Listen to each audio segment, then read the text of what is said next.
keistimewaan yang sangat luar biasa di atas bahasa-bahasa yang lain. Ada Quran, ada qiraah, ada Rahman, Rahim, akar katanya sama. Quran dengan qiraah akar katanya sama, qaf, ra dan a, qara'a. Nah, ketika dimasukkan kepada formulasi kata Quran, fu'lan, kemudian qurban, lalu umpamanya contoh yang lain adalah zuhdan atau nah seperti itulah fu'lan, Quran, furqan, itu memiliki makna di atas makna-makna yang lain. Maka kata Quran itu kalau kita pahami sebenarnya adalah bacaan meliputi sekian banyak bacaan, bacaan meliputi sekian banyak aturan. Satu aturan saja begitu luas.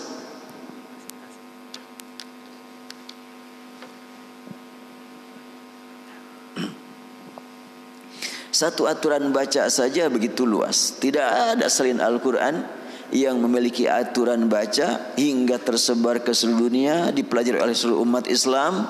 Walaupun umat Islam berbicara dengan bahasa yang berbeda, tapi pas membaca Al-Quran sama, aturannya sama dipelajari. Nah, insyaallah untuk kesempatan pagi hari ini kita perhatikan apa arti Quran. Quran itu meliputi semua qiraah.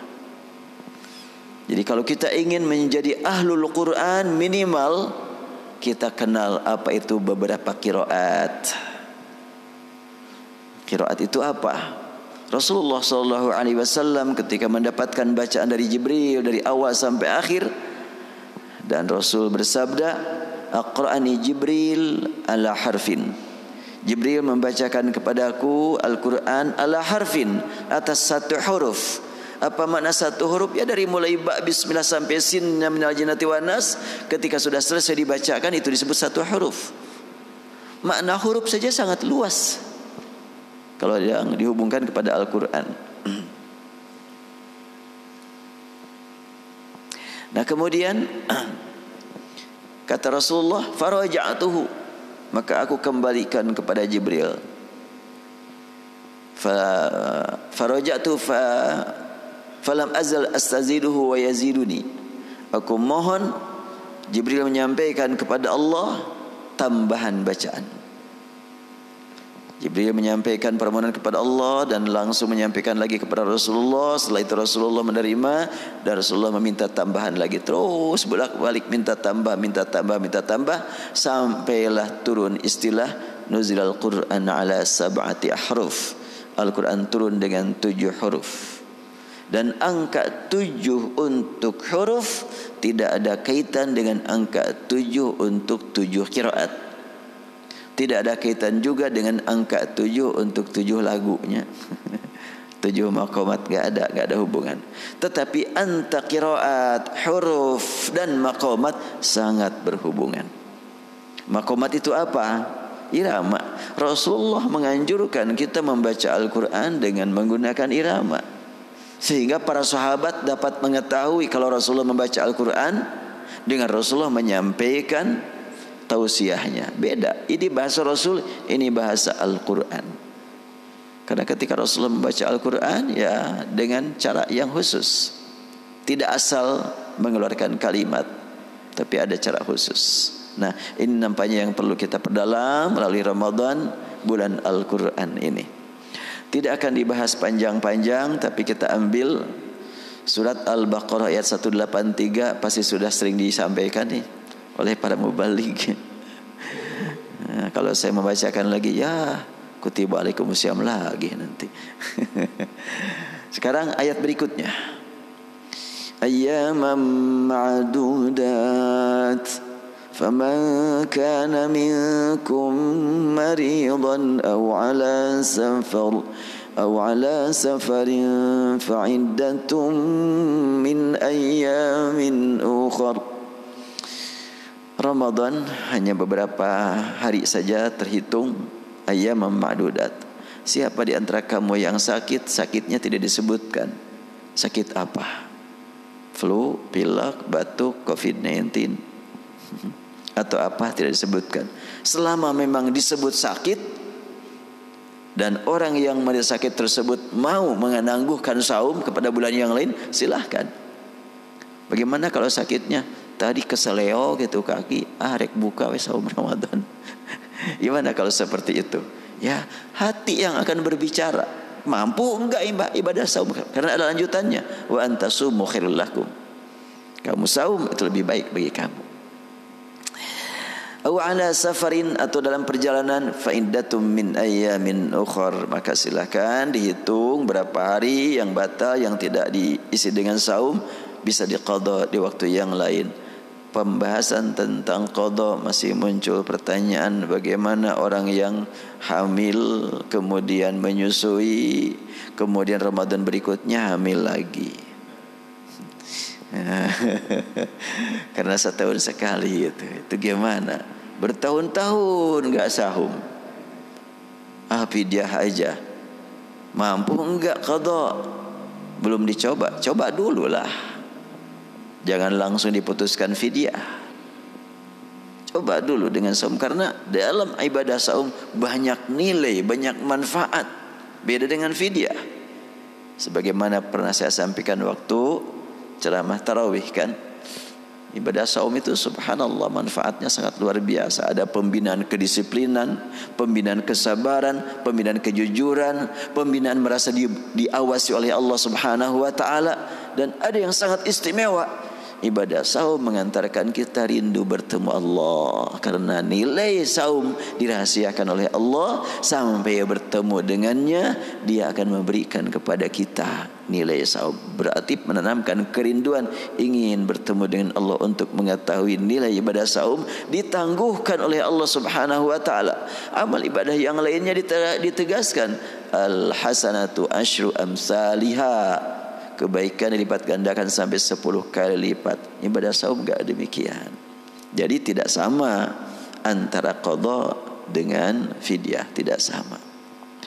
Nah, untuk orang yang tidak mampu mengqadha, wa 'alal ladzina yutiqunahu fidyatun ta'amu miskin. Bagi orang yang tidak mampu mengqadha, bagi yang tidak mampu ya. Bukan bagi yang tidak mau. Ketentuan mampu dan tidak mampu sangat dikembalikan kepada diri masing-masing. Bagi yang menyusui, mampu enggak saum seminggu sekali? Kalau setiap hari, aduh berat buat anak. Seminggu sekali coba dulu. Jangan langsung diputuskan fidyah we. Ya, tidak demikian. Dan ini banyak yang seperti itu. Sampai dulu ada seorang ustazah cuma memahami masalah ini masih tertinggal. 5 tahun dia enggak saum-saum. Kena fidyah aja terus. Habis itu anaknya kan setahun sekali lahirnya. Jadi gantian, kalau tidak hamil menyusui, hamil lagi menyusui lagi. Nah, sekarang bagi orang yang tidak mampu mengqadha, maka dengan fidyah. Bagaimana pembayaran fidyah? Dalam Al-Qur'an disebutkan bacaan fidyatun ta'amu miskin, ada 3 bacaan. Ibnu Katsir, Abu Amrin, Asim, Hamzah, Al-Kisai, Ya'qub dan Khalaf membaca fidyatun ta'amu miskin. Itulah yang biasa kita baca. Karena ada Asim. Asim inilah Imam Asim, punya riwayat Hafs dan Syu'bah. Kita biasa menggunakan riwayat Hafs dari Asim. Apa artinya fidyatun ta'amu miskin? Kemudian ada bacaan yang kedua, fidyatu ta'ami masakin. Beda tuh maknanya. Fidyatu ta'ami masakin. Yang ketiga, fidyatu ta'amu masakin. Itu Hisham dari Ibni Amir. Kalau dibaca fidyatun ta'amu miskin, fidyatun, fidyahnya umum, entah berupa beras, kurma, nasi kotak, uang, itu fidyatun itu. Ta'amu miskin, bagaimana kalau ngasih uang Boleh, asal betul-betul Anda yakin bahwa yang menerima fidyah tersebut dia akan menggunakan uang tersebut untuk beli makanan. Taulah dia memang perlu makanan. Yakin? Iya. Gak akan dibelikan pulsa? Enggak. Nah, dikasih uang dipakai pulsa nanti. Terus kenapa gak kasih makan saja? Boleh jadi ketika bapak atau ibu ngasih makan sama orang miskin dengan dikasih umpamanya Kentucky atau makanan mewah lah, dia pas menerima, duh ini makanan enak, cuma ini harganya berapa ya? Kalau mencapai 40.000, 50.000, duh kalau dikasihkan uangnya bisa cukup untuk seminggu ya teh.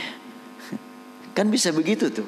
Orang yang betul-betul miskin kan dikasih makanan enak, boleh jadi dia akan berkata dalam hatinya, saya mah gak perlu yang begini-begini, asal dapat beras dengan teri atau dengan telur juga udah mewah kan gitu. Kan itu di kampung dulu saya masih ingat gitu. Satu orang bawa makanan jeung naon euy? Telur. Oh, mau jeung enog euy. Mewah gitu. Kata orang kaya, lagi apa makannya sama apa? Sama telur. Sama kalimatnya, sama-sama telur. Tapi intonasinya beda. Dengan telur. Satu lagi, sama telur. Intonasinya sangat menggambarkan tentang memang kebiasaan. Berarti di sini kalimat fidyatun itu umum. Mau bayar dengan apa? Yang penting bisa diketahui, ini orang miskin perlu makan. Dikasih apapun akan digunakan untuk makan. Dan boleh jadi dikasih beras. Kalau beras itu pasti akan dimakan, belum tentu juga. Coba kalau sekiranya kita mau fidyah kepada siapa? Ada orang miskin tidurnya juga sembarangan di pinggir jalan, kadang di mana gitu. Dia nggak punya rumah, dikasih beras gimana kira-kira? Bingung dia. Bingung dikasih beras. Duh, punya beras tapi aduh gimana masaknya? Belum tentu pas itu fidyah dengan beras. Tapi bagi orang yang tadi yang masih memungkinkan dia masak, lalu dikasih makanan yang langsung mewah apalagi, kata dia, aduh daripada begini lebih baik dikasih beras, bisa beberapa kali. Itu kondisi orang miskin beda-beda. Makanya bacaannya pun beda-beda. Itulah makna di balik sekian banyak qiraat. Sangat penting untuk kita gali. Saya terpanggil menggali makna di balik qiraat ini karena wallahu alam sampai saat ini saya masih nyari rujukan, sudah apa-apa belum kitab entah karya orang Indonesia atau karya orang Arab yang fokus membahas tentang makna-makna di balik sekian banyak qiraat, belum saya temukan. Tapi kalau disertasi, tesis sudah ada. Tapi dari awal Al-Fatihah sampai An-Nas belum saya temukan. Oleh karena itu, ya semoga saya mohon doanya kepada semuanya agar saya dikasih usia. Mudah-mudahan sampai selesai menulis buku ini. Sekarang sedang menulis surat Al-An'am. Alhamdulillah Al-Baqarah untuk ilmu qiraatnya sudah saya baca semuanya, sudah saya bahas. Al-Baqarah, Ali-Imran, An-Nisa, Al-Maidah. Dan Al-Maidah ini enggak banyak perbedaan qiraatnya. Sehingga dari ayat 14 sampai ayat 44 tidak ada perbedaan qiraat. Ketemu-ketemu ayat 45 baru. Cuma Al-Maidah ini sangat luar biasa ketika ditadabburi. Oh, ternyata surat ini membimbing kita untuk melakukan perubahan peradaban dunia. Di dalam surat Al-Maidah itu banyak sekali ayat-ayat yang berbicara tentang politik internal dan internasional. Surat Al-Maidah. Sampai saya menyimpulkan, wah Al-Maidah ini adalah membimbing kita untuk mampu mengisi peradaban dunia. Seluruh dunia ada komunikasi internasional dalam surat Al-Maidah. Dan bahkan lintas agama. Sehingga dalam surat Al-Maidah saya sering membuka kitab itu, kitab perjanjian lama, perjanjian baru. Saya masukkan ke surat Al-Maidah. Antara lain di surat Al-Maidah ada doa Nabi Isa, satu-satunya doa yang diawali dengan Allahumma Rabbana. Yang lain Allahumma atau Rabbana. Nabi Isa diminta oleh orang yang terdekat, yang sudah siap berjuang bersama Nabi Isa menyebarkan ajaran tauhid, yang disebutkan Al-Hawariyun. Pas saya membaca, ini Al-Hawariyun yang pasti orang terdekat, orang paham terhadap ajaran yang diajarkan Nabi Isa, tapi ngomongnya agak aneh. إذ قال الحواريون يا عيسى ابن مريم هل يستطيع ربك أن ينزل علينا مائدة من السماء. Al-Hawari, orang-orang terdekat. Kalau Nabi Muhammad disebut sahabat, kalau yang sekeliling Nabi Isa disebut Hawari, langsung berkata, "Hei Isa bin Maryam." Gak sopan banget ini manggilnya. "Hei Isa bin Maryam, Rob kamu mampu sih enggak menurunkan makanan buat kami?" Ya Allah, itu pertanyaan lantang amat. Saya ingin tahu bagaimana komentar para ulama tafsir. Saya buka YouTube. Mereka juga memang kesulitan untuk memahami ayat ini. Tapi mudah-mudahan ini merupakan taufik dari Allah. Saya memahami ayat ini sebagai dakwah orang Hawari dengan bahasa dialog. Ya, ngajak umat yang banyak seakan-akan berkata, bapak-bapak, ibu-ibu, dengerin. Aku akan berdialog dengan Nabi Isa. Dan langsung berkata, "Wahai Isa bin Maryam, engkau Isa bin Maryam, bukan Isa bin Allah." Itu maknanya itu. Kalian kenapa sih menganggap dia anak Allah? Aku panggil Isa bin Maryam. Gimana reaksinya? Begitu kira-kira itu. Jadi dakwah dengan bahasa dialog itu. "Wahai Isa bin Maryam, sanggup enggak Tuhan kamu menurunkan makanan buat kami?" Masa sih pertanyaannya kayak begitu? Ini biar terdengar oleh mereka. Isa bin Maryam itu tidak mampu menyediakan makanan sendiri, tapi minta kepada Rob. Sama dengan kita. Itulah dakwah. Dakwah dengan menggunakan sistem dialog. Maka ketika Nabi Isa mendengarkan pertanyaan, "Ya Isa bin Maryam, hal yastati'u rabbuk ayyunazzila 'alaina ma'idatan minas sama'." Ada dua bacaan, ada ayyunazzila, ada ayyunzila. Makanya tadi saya agak ragu membaca itu. Padahal memang ada dua, ada yunzila dengan yunazzila. Ma'idatan minas sama'. Bagaimana jawaban Nabi Isa? "Fattaqullah in kuntum mu'minin." Bertakwalah kalian kepada Allah kalau kalian bermukmin. Al-Hawari, enggak gitu maksudnya wahai Isa bin Maryam. Maksud kamu apa? "Nuridu an na'kula minha wa tatma'inna qulubuna wa na'lam an qad sadaqtana." Kami ingin mendapatkan bekal dari engkau untuk berdakwah menyebarkan ajaran tauhid. Jangan sampai kami mengajak umat ke jalan yang Allah ridhai, kami tidak punya bekal makanan, sehingga mereka menganggap kami dakwah cari duit.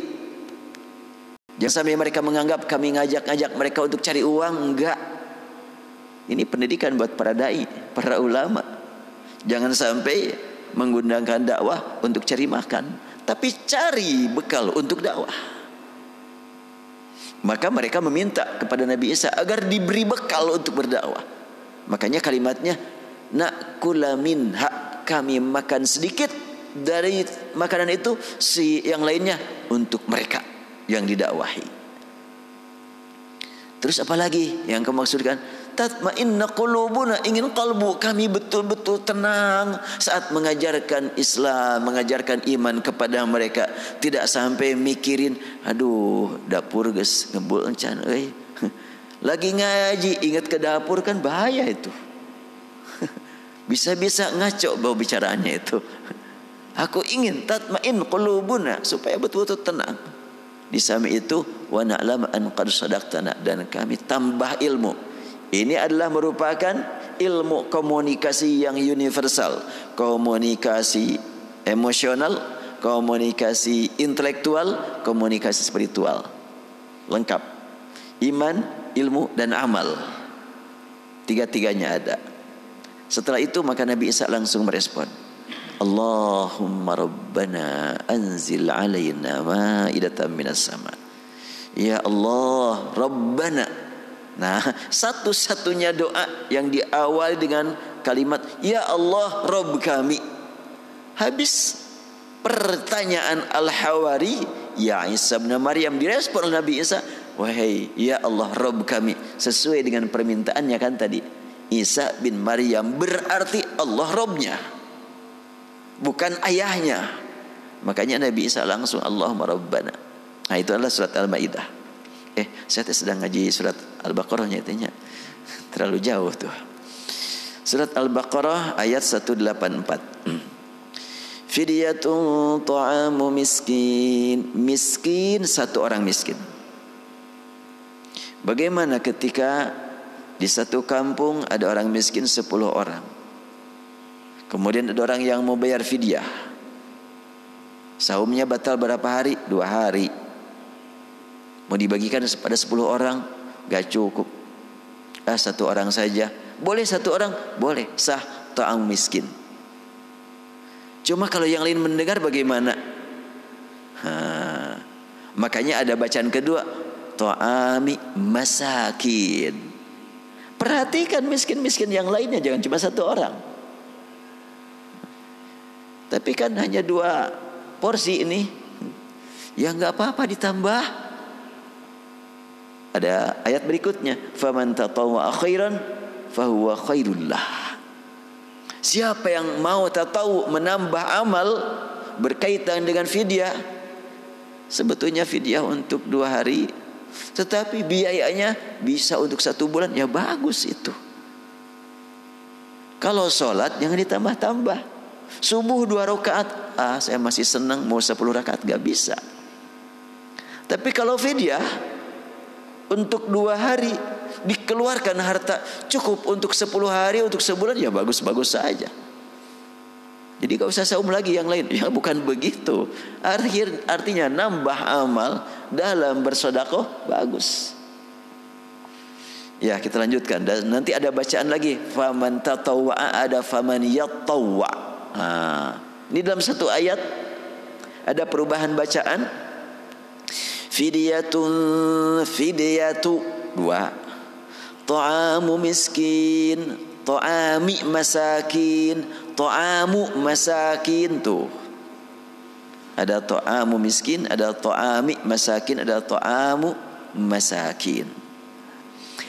Kita lanjutkan. Saya bacakan aja deh tulisan saya nih.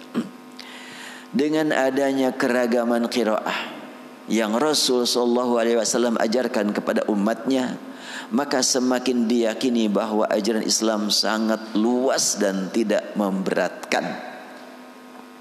Sekiranya di satu daerah ada beberapa orang miskin, maka mereka semuanya sangat penting untuk mendapat perhatian dari pihak yang ingin menyalurkan fidyahnya, terutama jika ibadah saum yang ditinggal itu lebih dari 1 hari. Makanya ada miskin, ada masakin. Bagaimana apabila utang ibadah saumnya itu hanya 1 hari? Apakah fidyahnya harus dibagikan kepada beberapa orang miskin? Dengan qiraah fidyatun ta'amu miskin, 1 orang miskin, yang bermakna fidyah seorang miskin, maka fidyah yang disalurkan kepada seorang miskin tersebut termasuk fidyah yang makbulah, diterima di sisi Allah. Ya.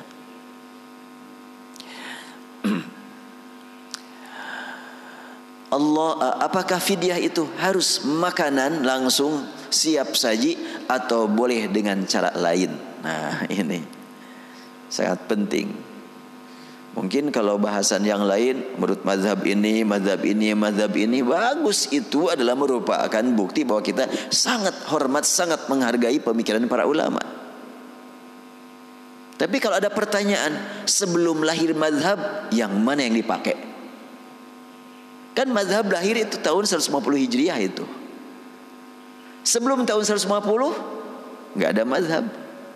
Enggak ada mazhab Syafi'i, Maliki, Hanafi, Hambali, enggak ada itu.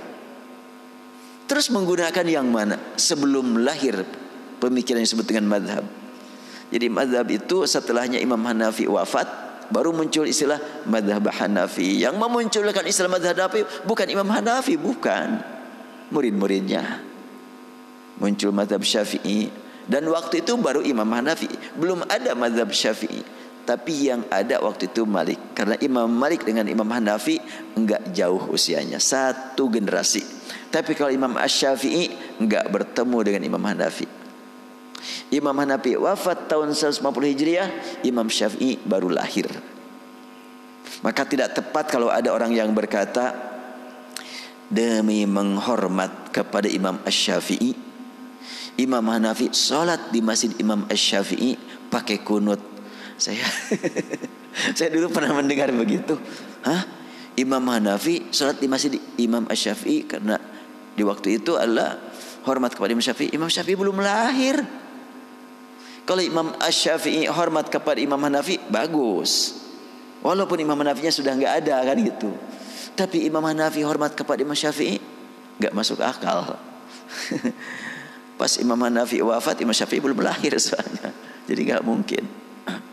Tapi kadang-kadang ustadz di kampung itu mungkin awal mulanya adalah bercanda kali, tapi jadi akidah gitu.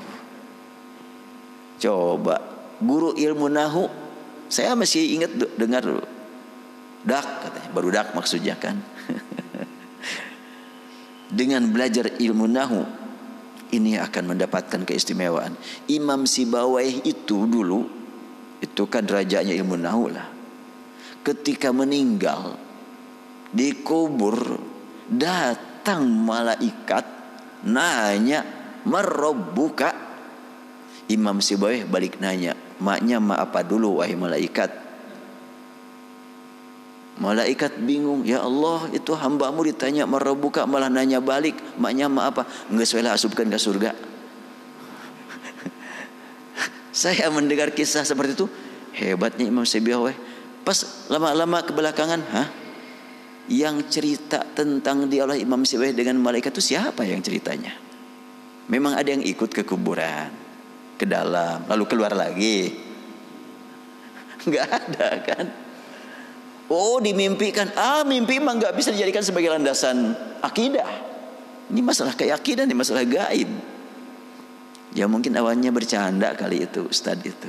Jadi keyakinan oleh santri. Malum kan kadang-kadang santri di kampung terutama jangan nanya ke ajengan, kawalat kan gitu. Ya ngerti nggak ngerti, kayak gika lah.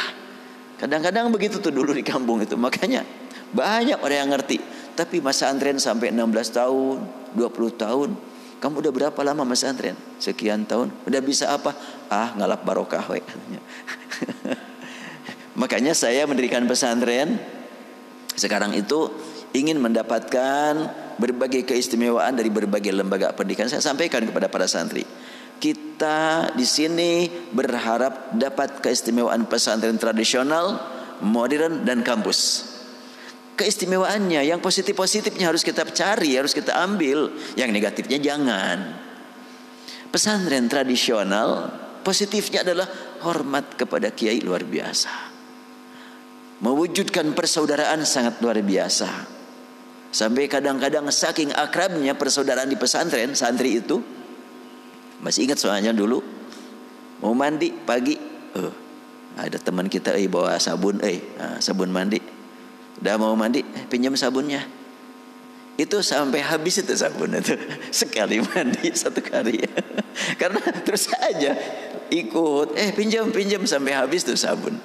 Makanya kalau satu orang gatel kena semuanya. Sehingga istilahnya can bodug mencan jadi santri beneran katanya. Ya soalnya itu gayanya itu, mana airnya juga kurang bersih, sabun bersama-sama, tapi keakraban luar biasa. Cuma kekurangannya di situ, kurang kesehatan dan kurang ada target hasil ngajinya.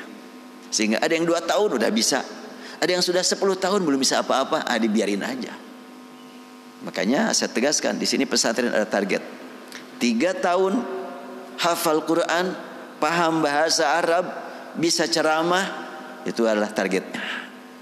Sehingga 3 tahun itulah sudah target. Tapi harus belajar bagaimana kepada pesantren tradisional, hormat pada guru, kemudian sayang menyayangi antara sama-sama satu sama lain.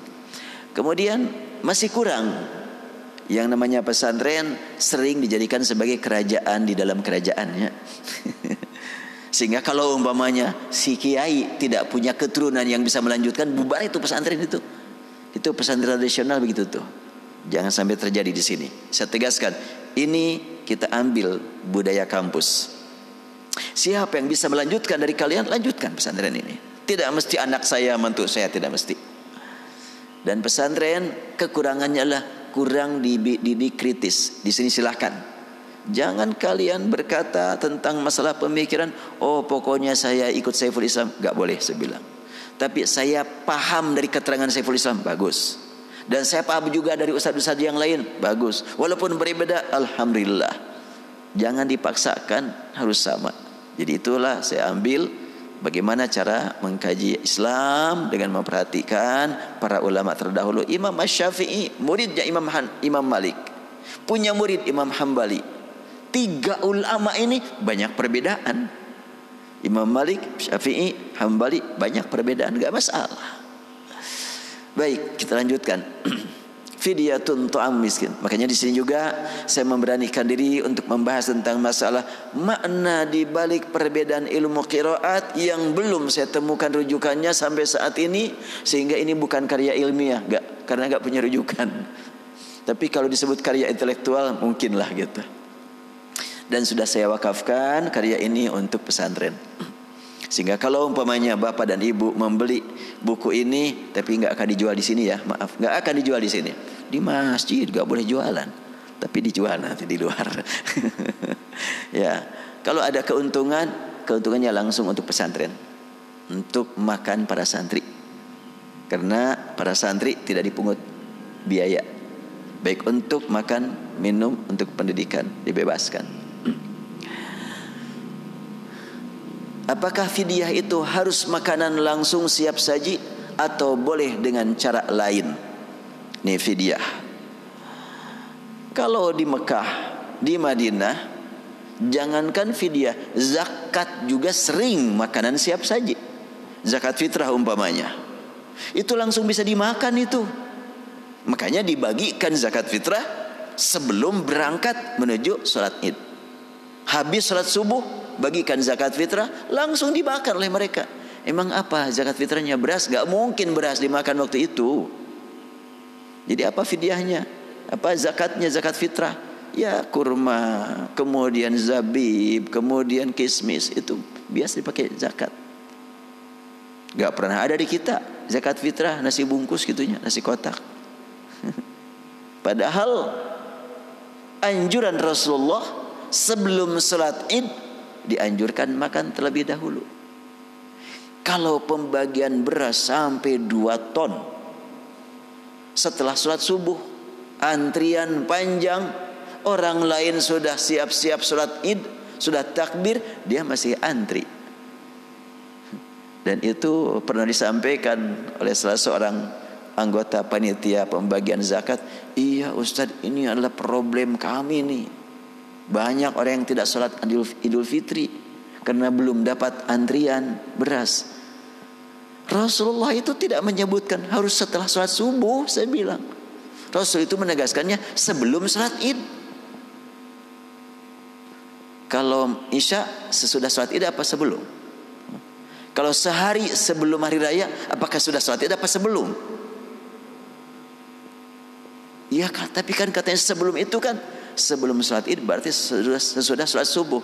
Baik, kalau mau dibatasi sebelum dari sholat ke sholat, sesudah juga begitu aja kalau begitu ya. Jangan sesudah sholat id. Itu kalau sesudah sholat id, zuhur gimana? Ini sampai kemarin saya di satu tempat cukup lama pembahasan masalah ini, karena di situ sangat ketat.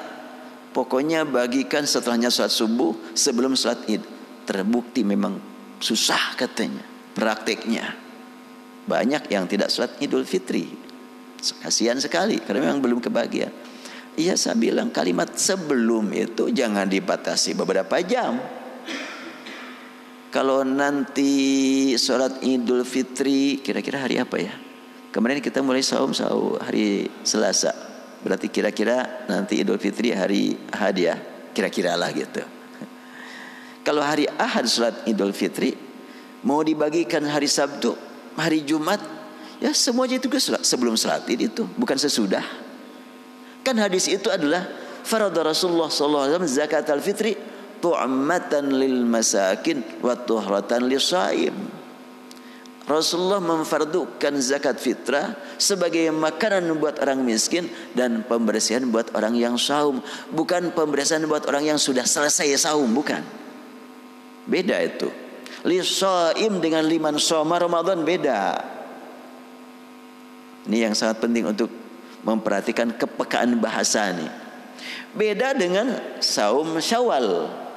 Kalau saum Syawal kalimatnya man shoma Ramadhana thumma atba'ahu sittan min Syawal. Siapa yang sudah selesai saum Ramadan lalu saum lagi 6 hari bulan Syawal, berarti selesai dulu Ramadannya. Yang punya qada jangan dulu. Qada dulu gitu, belum selesai. Tapi urusan zakat fitrah beda redaksinya. Tu'matan lil masakin wa tuhratan lis-shaim. Pembersihan buat yang saum. Yang saum sejak tanggal 1 sudah saim kita ini. Sekarang ini sudah kita termasuk kita saim ini. Sejak tanggal 1, sekarang sudah tanggal 5, kita sudah saim. Berarti ada enggak di antara ulama yang membolehkan zakat fitrah sekarang? Ada. Sejak tanggal 1 juga ada. Sebab sudah saim. Nah, kalimat hadis tadi, keluarkan zakat fitrah bagi yang siapa yang mengeluarkannya sebelum sholat id itu zakat makbulah. Bagi yang mengeluarkannya sesudah sholat id itu sedekah biasa. Kalau sebelum dibatasi sejak subuh, sesudah juga batasi sampai zuhur. Jadi kalau ba'da zuhur bukan ba'da sholat id kan? Kalau ba'da zuhur ya ba'da zuhur. Boleh enggak membagikan zakat fitrah pada raya Idul Fitri ba'da zuhur?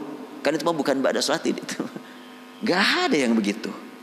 Kalau ba'danya tidak dibatasi, qoblanya juga jangan dibatasi. Wallahu a'lam. Ini pemikiran saya. Bila ada yang berbeda, semoga Allah menerima dua-duanya. Enteng-enteng ajalah kita mau berbeda. Gak usah ngotot. Sebab tujuannya sama, ingin melaksanakan sunnah Rasul, ingin melaksanakan perintah Allah, tujuannya sama. Cuma cara memahami dalil berbeda. Ya dari dulu juga begitu. Baik, belum selesai fidyatun. Jadi sekarang apakah fidyah itu harus makanan langsung siap saji? Karena fidyatu ta'ami masakin. Nah, bacaan yang kedua, fidyatu ta'ami masakin. Karena kalau fidyatun tadi dikasihkan beras kepada orang yang tidak punya alat masak, pas dikasih beras, lah mau di kampung mah orang teh bisa nyari suluh katanya, bisa nyari kayu bakar. Di sini harus pakai kompor. Aku nggak punya kompor, nggak punya gas, nggak punya minyak tanah. Gimana bisa dimakan? Lebih senang kalau dikasih makanan langsung. Makanya ada bacaan yang kedua. Wa 'alal ladzina yutiqunahu fidyatu ta'ami masakin. Kalau fidyatu ta'ami masakin itu makanan langsung. Kalau fidyatun, fidyah untuk makanan. Fidyatun ta'amu miskin, fidyah untuk makanan orang miskin. Tapi kalau fidyatu ta'ami masakin, makanan orang miskin. Memerhatikan bacaan fidyatu dengan dua bacaan, fidyatun dengan tanwin pada huruf akhir dan fidyatu ta'ami masakin tanpa tanwin, fidyatu namun langsung dihubungkan makanan orang miskin, maka hal itu dapat dipahami sebagai keringanan lanjutan. Bila dibaca dengan tanwin, maka fidyah itu diungkapkan dengan lafaz umum yang belum dipastikan. Fidyatun itu umum. Kalau fidyatu lebih fokus, lebih khusus. Itulah bahasa Quran, bahasa Arab ya. Nah, Setelah ditemukan ada lafaz berikutnya yaitu ta'amu miskin, maka jelaslah apa yang dimaksud dengan fidyah tersebut.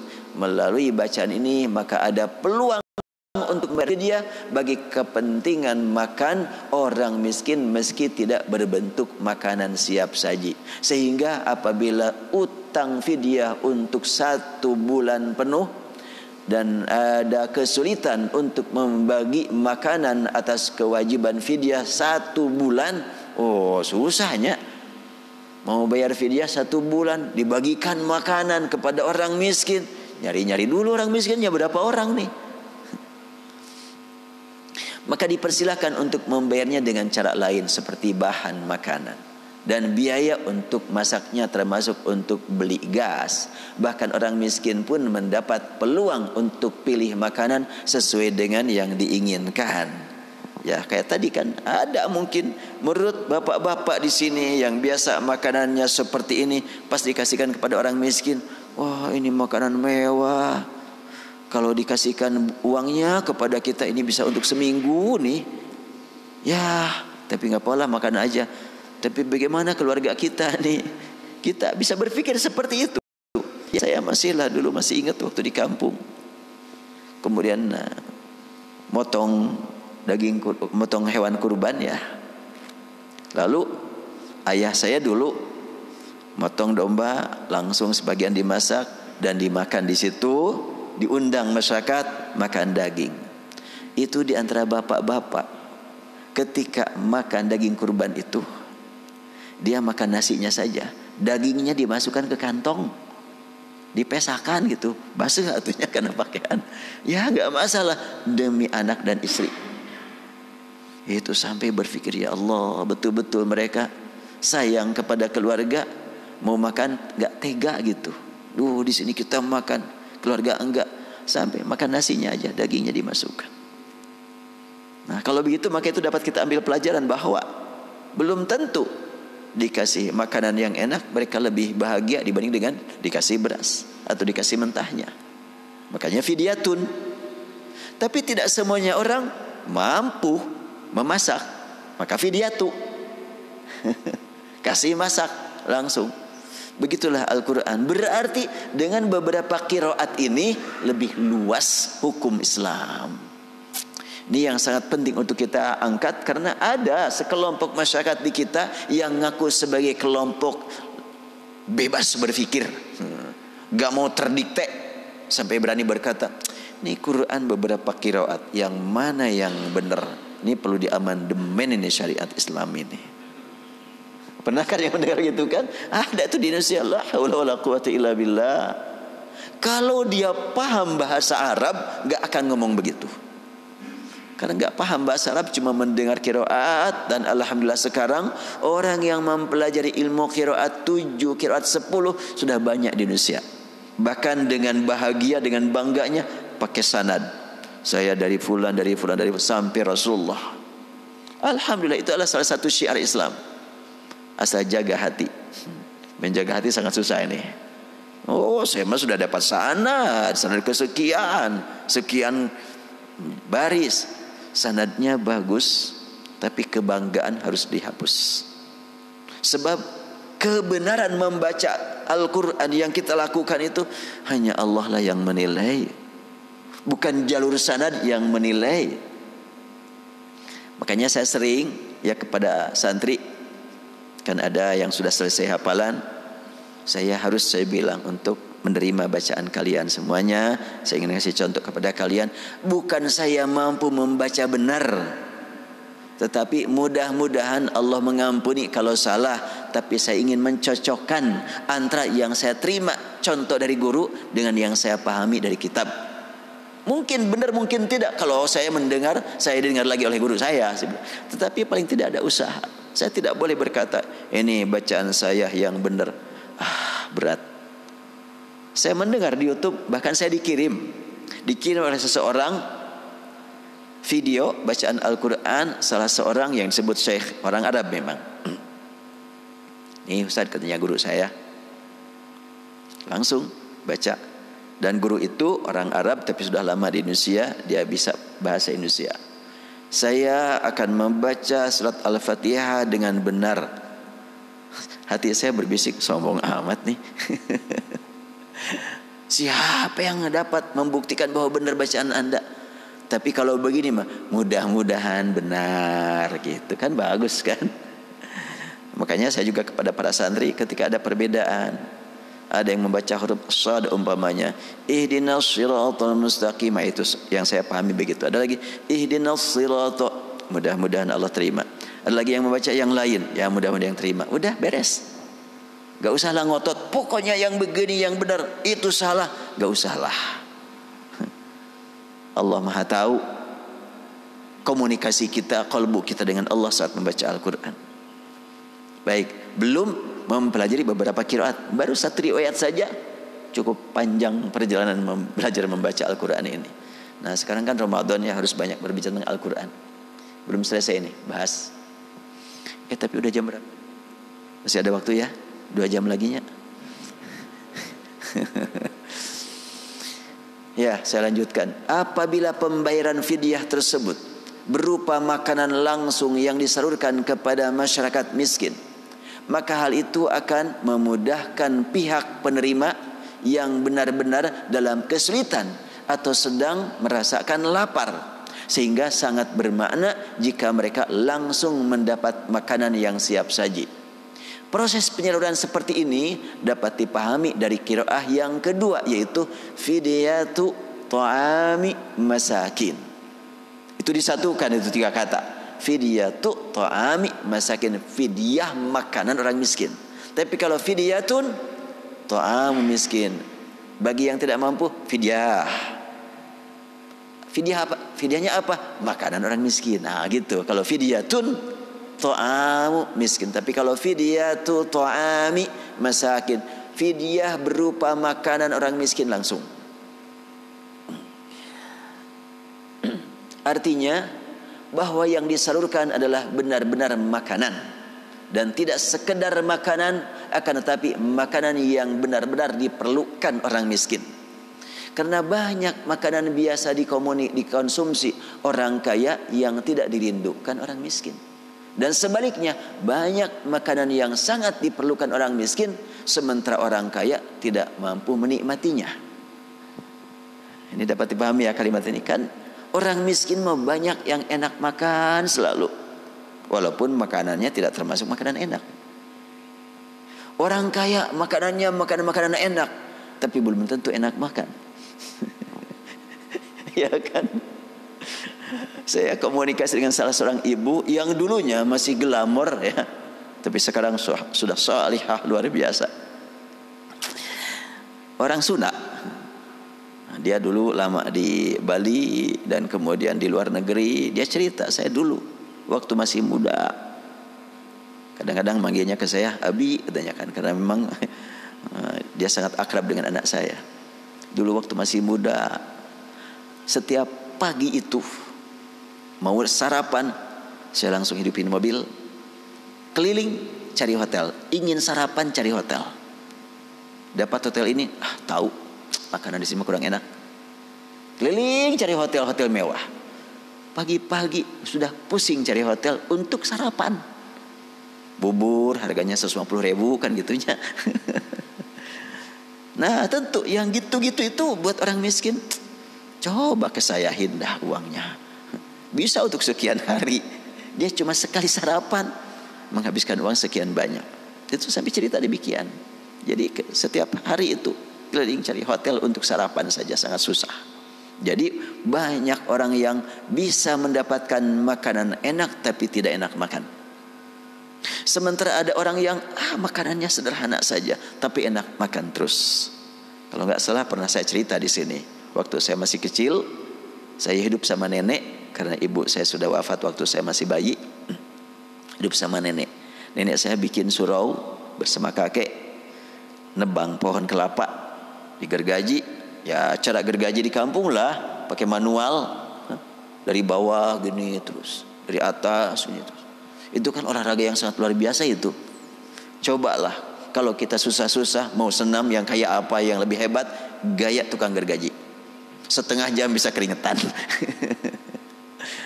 Dan saya saksikan subhanallah sudah ngalir keringatnya itu. Jam 7 dipanggil, mang sarapan heula. Turun. Nenek saya menyediakan makanan, beras untuk tukang gergaji 1 liter berdua. Beda masakannya, dikurangi airnya. Buat keluarga agak lembek makanannya, buat yang gawe yang kerja agak keras nasinya. Itu belum nyampe ya berapa menit lah gitu.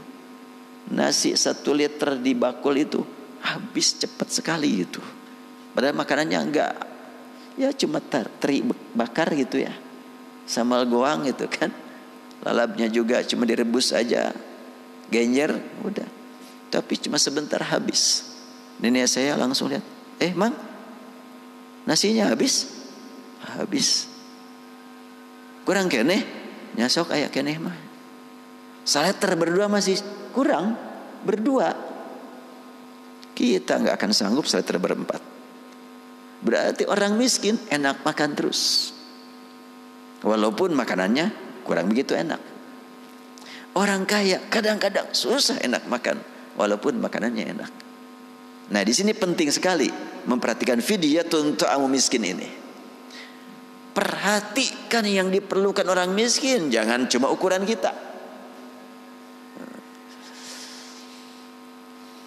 Baik, saya lanjutkan. Karena banyak makanan biasa dikonsumsi, ya sudah tadi. Dari sini maka semakin jelaslah bahwa syariat Islam itu sangat luas serta tidak mempersulit umat yang taat.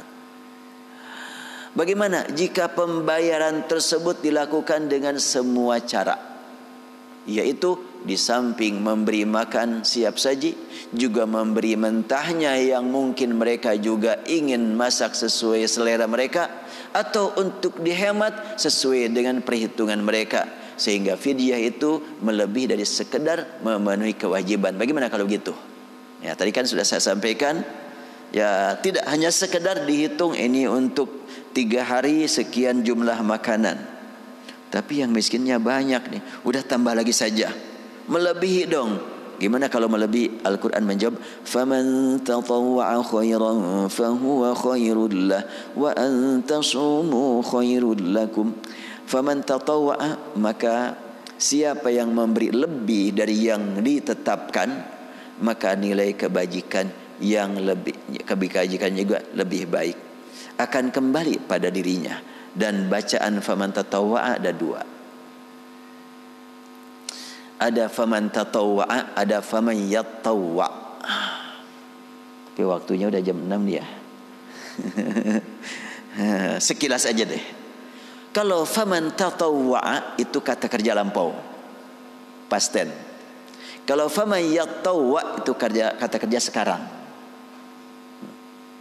Dan faman tatawwa'a bacaan normal, tatawwa'a. Kalau yatawwa' itu kata kerja sekarang yang secara ilmu bahasa asalnya waman yatatawwa', faman yatatawwa' khaira.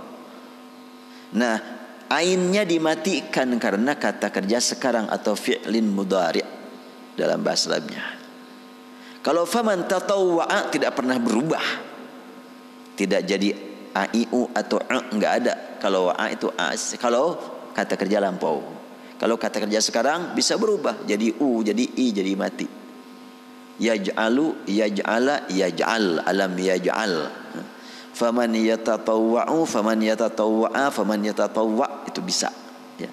Nah di sini faman yatatawwa'. Kenapa tidak faman yatatawwa'? Di situ ada yang diidghamkan tak kepada ta. Yatawwa' asalnya yatatawwa'. Ditemukan dalam Al-Quran yang seperti ini banyak. Yadzakkarun asalnya yatadzakkarun.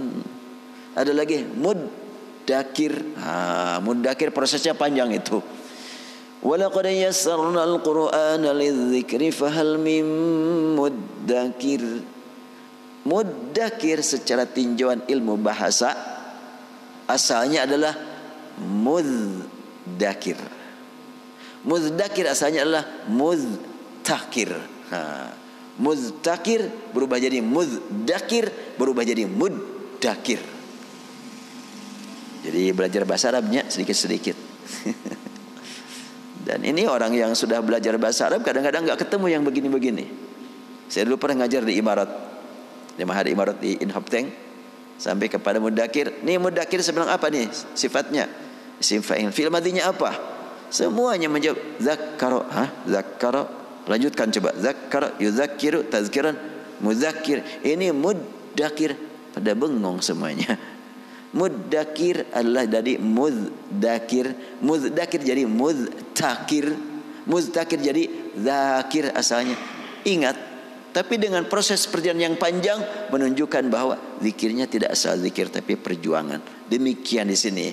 Wa may yatawwa faman yatawwa, berarti dia berjuang, pengorbanan agar betul-betul dapat membantu orang miskin sebanyak mungkin. Walaupun kewajiban fidyah cuma 3 hari, tapi dia fidyahnya dengan 3 kuintal beras. Oh, luar biasanya. Sah-sah saja. Tentu kewajibannya cukup untuk beberapa mud, tetapi sedekahnya yang sangat luar biasa maknanya. Baik, sampai di sini saja dulu. InsyaAllah lain kesempatan kita bertemu lagi. Atau ada yang mau ditanyakan? Kalau tidak ada, alhamdulillah. Dan kita ketemu lagi bulan Syawal, insyaallah. Subhanakallahumma wa bihamdik nasyhadu an la ilaha illa anta nastaghfiruka wa natubu ilaik. Allahumma ya rabbana lakal hamdu kama yanbaghi li jalali wajhika wa 'azimi sultanik. Ya Allah, ya Rahman, ya Rahim, ya Tuhan kami beriman kepada Rasul-Mu. Rasul-Mu telah bersabda bahwa orang saum kalau berdoa pasti dikabulkan. Kini kami sedang ibadah saum, ya Allah. Engkau Maha tahu. Dan kami mohon Kau buka pintu ijabah bagi kami, ya Rahman. Ya Allah, kami sangat berharap agar Engkau hapuskan semua dosa kami, hapuskan semua kesalahan kami, dan maafkan kami karena kami tidak mampu ibadah dengan benar. Bila sekiranya tidak Engkau ampuni dosa kami, kepada siapa kami mohon ampun, ya Allah.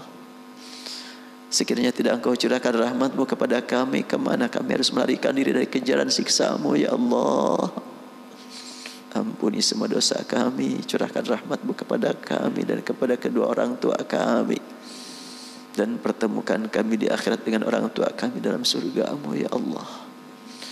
Allahumma ya Rabbana ya Rahman, ya Tuhan kami belum mampu mengisi Ramadan sebagaimana mestinya seperti yang diajarkan Rasul-Mu. Namun demikian kami mohon Engkau terima amal ibadah kami yang masih jauh untuk mencapai sempurna. Terimalah saum kami, qiyamul lail kami, tilawah Quran kami, ruku sujud kami, dan semua amal ibadah kami. Allahumma Rabbana, inilah Ramadan, sudah Engkau pertemukan kami dengannya, dan hanya Engkau yang Maha tahu apakah kami mengisi Ramadan ini akan sampai di akhir Ramadan,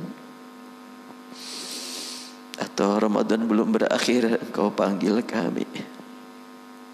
Rabbana ya Tuhan kami mohon ya Allah, Engkau izinkan kami dapat mengisi kehidupan Ramadan sampai selesai, ya Allah. Dan kami mohon Engkau mempertemukan kami kembali dengan Ramadan tahun berikutnya, ya Rahman. Ya Allah, ya Tuhan kami, sungguh banyak orang yang bersama Ramadan, bersama kami Ramadan yang dulu kini sudah tidak ada. Kami tidak tahu apakah kami akan termasuk yang dibicarakan Ramadan mendatang. Sudah tidak ada. Ilana ya Tuhan kami, sekiranya Ramadan ini merupakan Ramadan terakhir, jadikan ya Allah Ramadan ini sebagai Ramadan yang bersaksi pembela kami. Jangan Engkau biarkan kami Ramadan ini mendakwa kami akibat kami mengotorinya, ya Allah. Ramadan bulan suci akan mensucikan hamba-hamba yang beriman, yang sujud, yang ruku dengan khusyuk. Kami belum mampu mengikuti jejak langkah Rasul ibadah dengan khusyuk. Namun demikian kami mohon Kau jadikan Ramadan ini sebagai Ramadan yang membersihkan kami, yang mensucikan kami ya Allah. Dan jadikan ya Allah Ramadan ini sebagai jalan untuk menuju nikmat bertemu dengan Engkau nanti di akhirat ya Allah. Dan bertemu dengan Rasul-Mu, bertemu dengan orang-orang yang Engkau cintai dan mencintai Engkau. Bertemu dengan guru-guru kami yang telah mengajar kami walaupun satu kata dari ayat-ayat-Mu.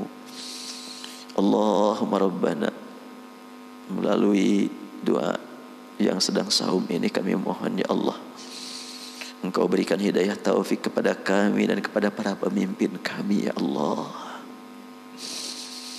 Sadarkan ya Rabbana orang-orang yang berbuat zalim di muka bumi ini, terutama menzalimi para ulama, para ahli ibadah, para pejuang. Ilahana ya Tuhan kami. Dan berikan nikmat istiqamah ya Rabbana kepada keluarga yang terkena musibat. Allahumma Rabbana 'alaika tawakkalna wa ilaika anabna wa ilaikal masir. Rabbana atina fid dunya hasanah wa fil akhirati hasanah wa qina adzaban nar. Subhana rabbika rabbil izzati amma yasifun wa salamun al mursalin. Walhamdulillahi rabbil alamin. Demikianlah hamba-hamba Allah yang dapat disampaikan, kurang lebih mohon dimaafkan. Wabillahi taufiq wal hidayah. Assalamualaikum warahmatullahi wabarakatuh.